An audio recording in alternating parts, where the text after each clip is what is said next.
Hello बच्चों, एक बार वापस से आपका स्वागत है आपके अपने यूट्यूब चैनल जिसका नाम है लर्न विद सुयोग में। और बच्चों, आज हम Cengage calculus chapter 1 relation and function की कंसेप्ट एप्लीकेशन एक्सरसाइज 1.11 का सॉल्यूशन देखने वाले हैं। तो बच्चों, पहला प्रश्न मुझे दे रखा है, आइए हम सॉल्यूशन करना शुरू करते हैं, सॉल्व करना शुरू करते हैं।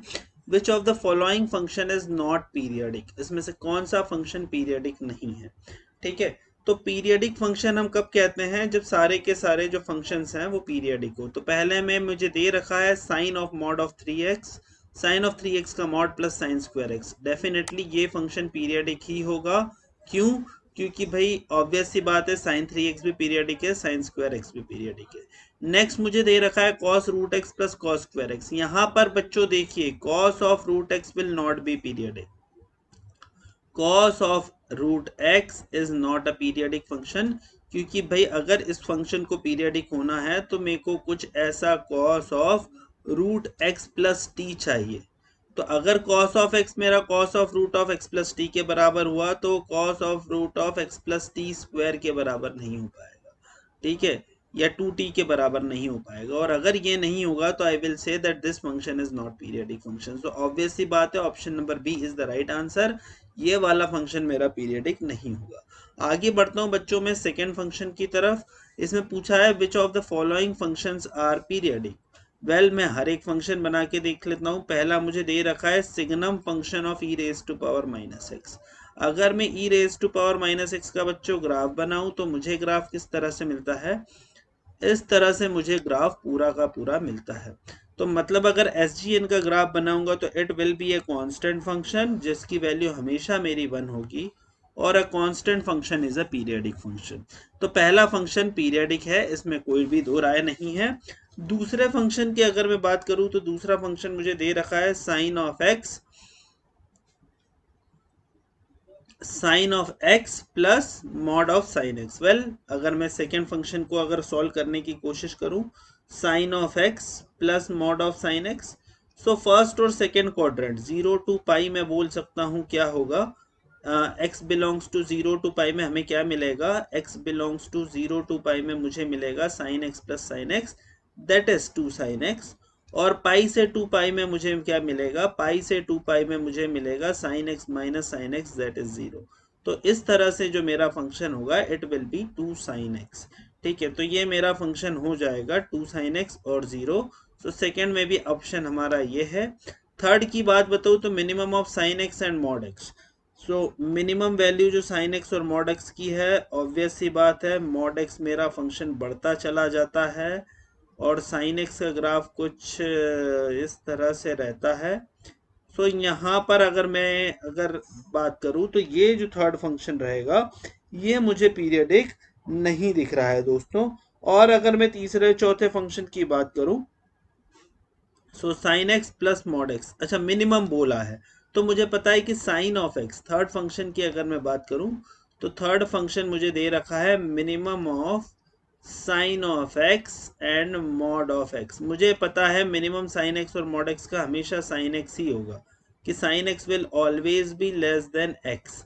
और अगर ये हमेशा होगा तो this is sine x function, so this is also periodic with period 2। और अगर मैं डी की बात करूं, डी फंक्शन मुझे दे रखा है बच्चों एक्स बाय एक्स। तो डी फंक्शन मुझे दे रखा है बच्चों एक्स, और यहाँ बोल रखा है x is not equal to 0। तो एक्स बाय एक्स अगर मुझे दे रखा है तो इसका अगर मैं ग्राफ बनाता हूँ तो एक्स की वैल्यू 0 पे डिफाइन नहीं होगी शायद, है ना। So x will not be defined in 0, after all it is defined everywhere. So yes, this function is not periodic क्योंकि ये x is equal to 0 पर डिफाइन नहीं। So this function is non periodic. So अगर कोई मेरे से पूछ रहा है कि कौन सा फंक्शन इसमें हमारा पीरियडिक है बच्चों, so obvious सी बात है first function is periodic, second is periodic, third is periodic, but fourth is not periodic. बढ़ता हूं मैं अगले क्वेश्चन की तरफ। अगला क्वेश्चन मुझे दे रखा है find the period of mod of sine 4x plus cos of sine 4x। तो मुझे पता है mod of sine x plus mod of cos x का जो पीरियड रहता है वो क्या रहता है, वो रहता है पाई बाय 2। तो mod of sine 4x plus mod of cos 4x का जो पीरियड रहेगा it will be pi by 8। तो मैं एक बार देख लेता हूँ f x is equal to x plus pi by 8 करके। ए मेरे को एफ एक्स दे रखा है, मैं एक्स की जगह एक्स प्लस पाई बाय 8 अगर चेंज करूँ तो ये मेरे को मिल जाएगा मॉड ऑफ साइन 4 इंटू, इसको लिख सकते हैं एक्स प्लस पाई बाय 8 का मॉड, प्लस मैं लिख सकता हूँ mod of cos into 4 of x plus pi by 8 divided by, मैं इसको लिख सकता हूँ sine of 4 of x plus pi by 8 minus cos of 4 of x plus pi by 8। So ये हमारा हो गया, प्लस मेरा क्या हो जाएगा sine of mod of 4 of x plus pi by 8 plus cos of 4 of x plus pi by 8। तो ये इस तरह से मैं देख लेता हूँ क्या ये मेरा फंक्शन एफ एक्स के बराबर होगा। तो अगर मैं देखूँ तो 4x प्लस पाई बाय 2, तो mod of sine x plus pi by 2 is cos of x का mod, sorry cos of 4x का मॉड, और ये प्लस मेरा हो जाएगा mod of minus sine x या मॉड ऑफ साइन एक्स, मुझे पता है ये दोनों बराबर होते हैं, तो it will be sine of 4x। फिर नीचे में देखूंगा 4x प्लस पाई बाय 2, तो sine of pi by 2 plus 4x that is equal to cos of 4x, और cos of 4x plus pi by 2, तो 4x plus pi by 2 is minus of sine 4x, तो it is minus minus plus, तो ये मेरा हो जाएगा sine of 4x का mod.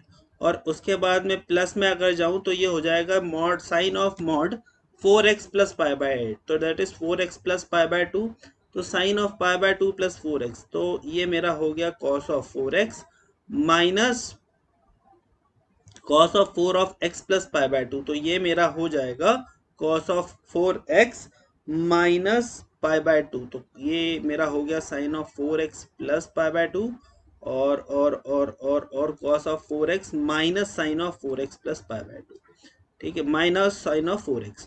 सो बच्चों हम देख सकते हैं कि यहाँ पर मेरा फंक्शन हो गया है mod of cos of 4x plus mod of sign of 4x, ये तो मेरा न्यूमेरेटर है, और डिनोमिनेटर मेरा है cos of 4x plus sine of 4x का मॉड, जो कि है, और इसको मैं माइनस में भी लिखूंगा तो भी कोई फर्क नहीं पड़ेगा, मुझे पता है माइनस में भी अगर हम लिखेंगे तो it will give me the same value. So इसको हम इस तरह से लिख सकते हैं। सो हम कह सकते हैं that this function will be periodic with period pi by 8। अब नेक्स्ट फंक्शन मेरे को दे रखा है f x is equal to sine of pi x by n factorial minus cos of pi x by n plus 1 factorial. तो अगर मैं इस पर्टिकुलर फंक्शन का पीरियड निकालूं तो it will be 2 pi upon pi by n factorial, और अगर मैं इस फंक्शन का पीरियड निकालूं तो it will be my 2 pi upon n plus 1 factorial. तो फर्स्ट वाले फंक्शन का पीरियड है पाई से पाई मेरा गया, दैट इज 2 एन फैक्टोरियल, और दूसरे 2 मल्टीप्लाई बाय एन फैक्टोरियल,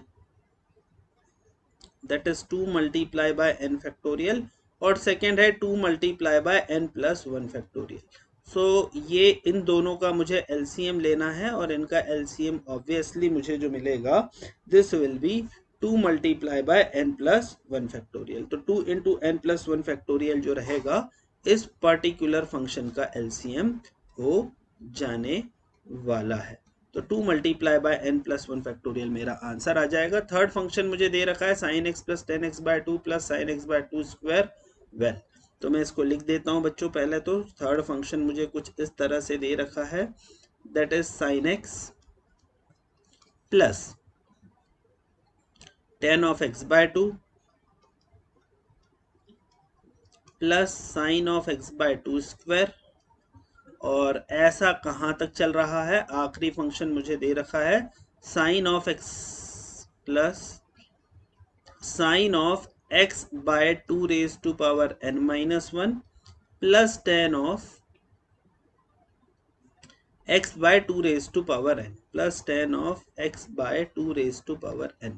ठीक है, तो इसको जब हम सॉल्व करेंगे तो हमें क्या मिलेगा, साइन एक्स का जो पीरियड है बच्चों, ऑब्वियस सी बात है, साइन एक्स का पीरियड होता है 2 पाई, इसका पीरियड होगा पाई को pi upon 1 by 2, this is 2 pi, इसका पीरियड होगा 2 pi upon 2 square that is 8 pi, इसका जो पीरियड होगा मुझे वो मिलेगा 8 पाई, और ऐसे ही अगर मैं इसको देखूंगा तो 2 pi upon 2 raise to power n minus 1, तो it will give me 2 raise to power n pi, और यहाँ से भी 2 रेज टू पावर n पाई।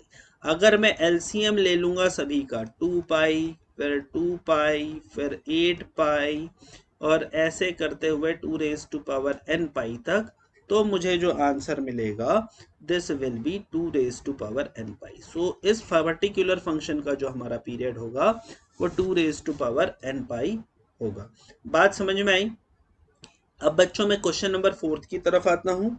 चार कॉलम 1 में मेरे को 4 ऑप्शन दे रखे हैं, कॉलम 2 में मेरे को 4 ऑप्शन दे रखे हैं, मुझे इन्हें मैच करना है। पहले क्वेश्चन में बोल रखा है कि sine cube x plus cos cube x का पीरियड क्या होगा, cos raise to power 4x का। वेल साइन क्यूब एक्स का मुझे पता है पीरियड 2 पाई होता है, cos raise to power 4x का पीरियड हमें पता है पाई होता है। दोनों का एलसीएम लेंगे तो पहले का जो पीरियड आएगा बच्चों वो आएगा 2 पाई। क्यू में देखो क्या होगा, cos raise to power 4x plus sine raise to power 4x है। दोनों के पीरियड पाई पाई होते हैं, पर यहाँ पर एक चीज देखो, जब भी ऐसे इवन फंक्शन है हमें उसका आधा करके देख लेना चाहिए, that is F of x plus pi by 2। तो इसको जब आप करके देखोगे तो ये आपका हो जाएगा cos of x plus pi by 2 की power 4 plus sine raise to power 4 into x plus pi by 2।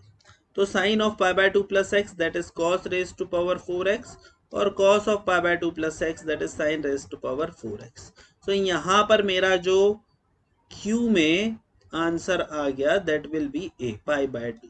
अगर ऑप्शन नंबर सी की बात करूं तो साइन क्यूब एक्स का भी पीरियड 2 पाई है, कॉस क्यूब एक्स का भी पीरियड 2 पाई है। तो ऑप्शन नंबर आर में भी जो मेरा पीरियड होगा या मेरा पी क्यू आर में भी जो आंसर होगा this will be c that is 2 pi. और अगर मैं s की बात करूं तो s को मैं किस तरह से लिख सकता हूं, that is cos square x minus sign square x into cos square x plus sine square x. So cos square x minus sign square x ऐसा हो गया, cos square x plus sine square x मेरा 1 के बराबर हो गया, cos square x minus sign square x मेरा cos 2x के बराबर हो गया, और 2 पाई के हिसाब से 2 पाई डिवाइडेड बाय 2 यहाँ पर पीरियड मेरा हो गया पाई के बराबर। तो s का जो आंसर होगा this will be equal to B. So अगर हम बच्चों इसको करेंगे तो पहले में ऑप्शन मुझे मिल जाएगा सी, क्यू में मुझे ऑप्शन मिल जाएगा पाई बाय 2, आर में मुझे ऑप्शन मिल जाएगा 2 पाई और एस में मुझे ऑप्शन मिल जाएगा दैट इज पाई। सो इस तरह से मेरा मैच द कॉलम पूरा हुआ क्वेश्चन नंबर 4 में। मैं बढ़ता हूँ क्वेश्चन नंबर 5 की तरफ। क्वेश्चन नंबर 5 में मुझे दे रखा है कि बॉक्स ऑफ एक्स अगर ग्रेटेस्ट इंटीजर फंक्शन है लेस देन और इक्वल टू एक्स और f of x is equal to tan of under root of box of n into x और उसका पीरियड मुझे बोल रखा है पाई बाय 3। अगर इसका पीरियड मेरा पाई बाय 3 है तो हमें n की वैल्यू निकालनी। वेल अगर इसका पीरियड मेरा पाई बाय 3 है तो n बिलोंग्स टू क्या होना चाहिए, n की वैल्यू बॉक्स ऑफ 9 से 10 के बीच में होना चाहिए, क्योंकि भाई अगर ये पाई बाय 3 इसका पीरियड है तो बॉक्स ऑफ n का under root it should belong to 3, तो n बिलोंग्स टू 9 टू 10। तो इस तरह से मैंने क्वेश्चन नंबर 5 कर लिया बच्चों। अब मैं क्वेश्चन नंबर 6 की तरफ आता हूं। मेरे को दे रखा है f x is equal to lambda into mod of sine x plus lambda square into mod of cos x और उसका पीरियड मुझसे बोल रखा है किसके बराबर है, plus g of lambda. Well g of lambda तो एक कांस्टेंट फंक्शन होगा और मुझे बोल रखा है कि इसका पीरियड पाई बाय 2 के बराबर है, तो हमें लैम्बडा की वैल्यू निकालनी है। we have to find the value of lambda if it is equal। तो वेल अगर ये बराबर है तो mod of sine x plus cos x मेरा ये होना चाहिए, मतलब lambda square should be equal to lambda and when we will solve it we will get lambda is equal to 1। lambda is not equal is equal to 0 not possible होगा, तो इसीलिए lambda is equal to 1 मेरा answer आ जाएगा। अगर मैं lambda is equal to 1 ले लेता हूं बच्चों तो आप भी देख सकते हो मेरा एफ एक्स जो रहेगा वो कन्वर्ट हो जाएगा mod of sine x plus mod of cos x plus g of lambda में, और अगर वो मेरा कन्वर्ट हो जाएगा तो मेरा जो रिजल्ट आएगा this will be equal to pi by 2। So this is the end of my question number 6 और मैं अब क्वेश्चन नंबर 7 की तरफ मुड़ रहा हूँ। मुझसे पूछा गया है fundamental period cos x cos 2x cos 3x का कैसे हम करें। वेल मैं fx को कुछ इस तरह से लिख सकता हूँ 4 into cos x cos 2x into cos 3x और इसको मैं डिवाइड कर देता हूँ 4 से, तो ये मेरा हो जाएगा 1/4। cos x cos 3x को लिखा जा सकता है cos of 4x plus cos of 2x, ठीक है। और इसको जब मैं मल्टीप्लाई करूंगा cos ऑफ 2x से तो मुझे मेरा आंसर मिल जाएगा। उसके बाद मैं इसको क्या कर सकता हूँ, इसको मैं लिख सकता हूँ 1/4 into cos 4x cos 2x plus cos square x, well cos square 2x, well cos square 2x हमारा है, इसको हम 2 से अगर मल्टीप्लाई करें तो ये हमारा हो जाएगा 1/8 into 2 cos 4x cos 2x which is equal to cos of 6x plus cos of 2x। और इसको हम किस तरह से लिख सकते हैं बच्चों, इसको अगेन मैं लिख सकता हूँ 1 plus cos 4x by 2, 1 plus cos 4x by 2। Well ये मेरे अलग अलग फंक्शन हो गए, अब मैं इनका इंडिविजुअली जो है I can find the period. तो एक हो गया मेरा फंक्शन cos ऑफ 6x, एक हो गया cos ऑफ 2x, और एक मेरा हो गया cos ऑफ 4x बाय 2, और एक हो गया 1/2। वेल इसका पीरियड हो जाएगा 2π/6 दैट इज π/3, इसका पीरियड हो जाएगा 2π/2 दैट इज पाई, और इसका पीरियड हो जाएगा 2π/4 दैट इज π/2। सो अगर बच्चों में इन तीनों का पीरियड निकालने की कोशिश करूंगा तो मेरा जो आंसर आएगा तीनों का LCM it will be equal to pi. तो इसका जो फंडामेंटल पीरियड हो गया हमारा वो पाई के बराबर हो गया। And this is the end of exercise 1.11। सो यहाँ पर हमारी पीरियडिक फंक्शन की एक्सरसाइज खत्म होती है, और फिर नेक्स्ट लेक्चर में हम आगे की एक्सरसाइज लाते रहेंगे। Thank you very much.